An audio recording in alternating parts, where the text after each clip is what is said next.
Hi friends, welcome to Kavitha's kitchen. ఈరోజు మన కిచెన్లో కాకరకాయ ఫ్రైని చూపిస్తున్నానండి. అది అడవి కాకరకాయ, దీని బోడ కాకరకాయ కూడా అంటారు. చాలా అంటే చాలా బాగుంటుంది. వేడివేడి పప్పుచారుకి సైడ్ డిష్గా పెట్టుకొని తింటే చాలా అంటే చాలా బాగుంటుంది. ఇది చేదుగా ఉండదండి. ఇందులో గింజలు బఠానీ గింజల్లా బాగుంటాయి. ఫ్రైలో అంటే చాలా బాగుంటాయండి. ఇది ఎలా చేయాలో ఈరోజు చేసి చూపిస్తాను. మీరు కూడా ఇలా సేమ్ యాజ్ ఇట్ ఈస్గా చేసి ఎలా వచ్చిందో నాకు కామెంట్ రూపంలో తెలియజేయండి. సో ఫ్రెండ్స్, కొత్తగా చూస్తున్న వాళ్ళు మన ఛానల్ని సబ్స్క్రైబ్ చేసుకొని పక్కనే ఉన్న బెల్ ఐకాన్ని యాక్టివేట్ చేయండి. నేను చేసే ప్రతి వంట మిస్ అవ్వకుండా మీరు ముందుగా చూడవచ్చు. ఇప్పుడు సీజన్ అండి ఇది కాకరకాయకి. జూన్ జూలైలో చాలా ఈజీగా దొరుకుతాయండి ఇవి.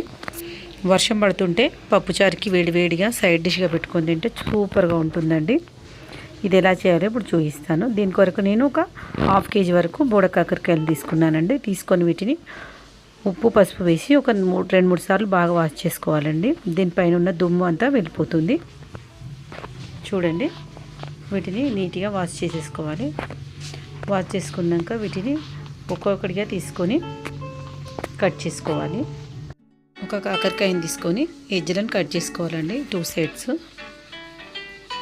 చూపిస్తున్న విధంగా కట్ చేసేసుకొని సగానికి హాఫ్గా కట్ చేసుకోవాలి. చూడండి, ఈ విధంగా అన్నీ కట్ చేసేసుకోవాలి. మనం పొడుగా కూడా కట్ చేసుకోవచ్చండి. నేను మొత్తం చిన్నగా కట్ చేసుకున్నా. చూడండి, ఇందులో సీడ్స్ ఉంటాయండి. అవి బఠానీ గింజల్లా ఉంటాయి. మనం ఫ్రై చేసుకుంటే పప్పుచారుకి చాలా అంటే చాలా బాగుంటుందండి ఈ ఫ్రై.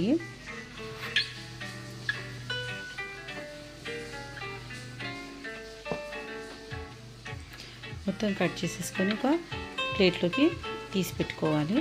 అదేవిధంగా వేరే వాటిని కూడా కట్ చేసుకోవాలి.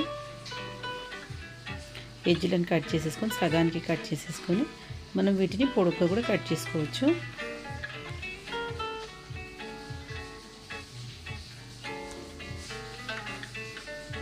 నేను ఇక్కడ ½ కేజీ వరకు ఫ్రై చేస్తున్నానండి. మొత్తం వాటిని కట్ చేసేసి తీసి పెట్టుకున్నాను. చూడండి, ముక్క ఈ సైజులో కట్ చేసుకోవాలి ఫ్రైకి. తర్వాత స్టవ్ పైన ఒక ప్యాన్ పెట్టుకోవాలి. అందులో 3 టేబుల్ స్పూన్ల వరకు ఆయిల్ వేసుకోవాలండి. ఆయిల్ కాగిన తర్వాత అందులోకి సన్నగా కట్ చేసి పెట్టుకుని ఉల్లిపాయ ముక్కలను వేసుకొని బాగా ఫ్రై చేసుకోవాలండి రంగు మారేంత వరకు. అందులోకి 2 రెమ్మల కరివేపాకును నీట్గా వాష్ చేసుకొని వేసుకోవాలి. 4 పచ్చిమిర్చి చీలికలు కూడా వేసుకోవాలి. ఇందులోకి వేసి ఒకసారి బాగా కలుపుకోవాలి.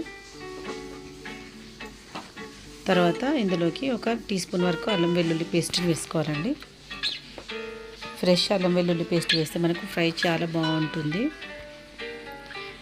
అల్లంలోంచి పచ్చితనం పోయేంత వరకు ఒకసారి బాగా ఫ్రై చేసుకొని ఇందాక కట్ చేసి పెట్టుకున్న కాకరకాయ ముక్కల్ని ఇందులోకి యాడ్ చేసుకోవాలి.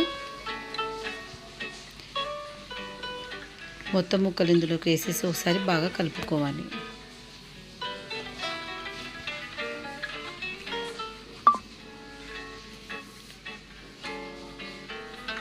తర్వాత ఇప్పుడు ఇందులోకి రుచికి సరిపడా ఉప్పును వేసుకోవాలి. వేసుకొని ఒకసారి బాగా కలిపేసుకోవాలి.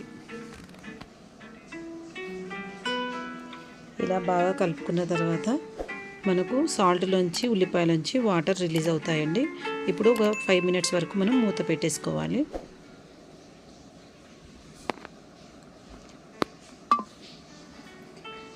చూడండి, వాటర్ మొత్తం బయటికి రిలీజ్ అవుతున్నాయి. ఆయిల్ కూడా బయటికి వచ్చేస్తుందండి. ఇప్పుడు 1 టీ స్పూన్ వరకు పసుపు, 2 టీ స్పూన్ల వరకు కారాన్ని వేసేసుకోవాలి. తర్వాత 1½ స్పూన్ వరకు ధనియాల పొడిని, 1 టీ స్పూన్ వరకు జీలకర్ర పొడిని కూడా వేసేసి ఒకసారి బాగా కలుపుకోవాలి.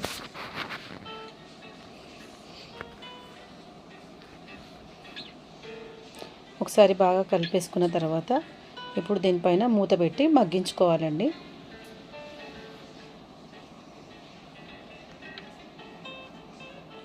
మంటను మాత్రం సిమ్లో పెట్టాలి, లేదంటే అడుగు పట్టేస్తుంది. చూడండి, ఆయిల్ బయటికి రిలీజ్ అవుతుంది.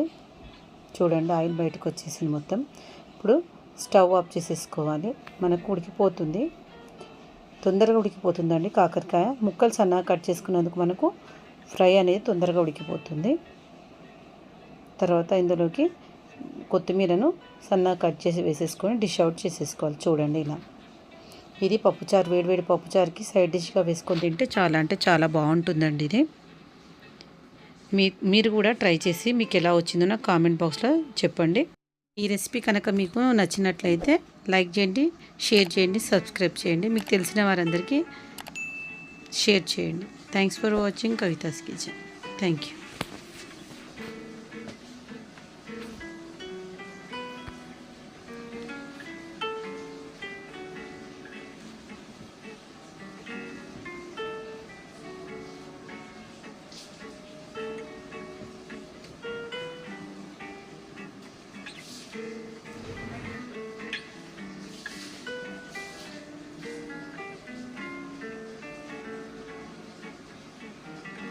Thank you.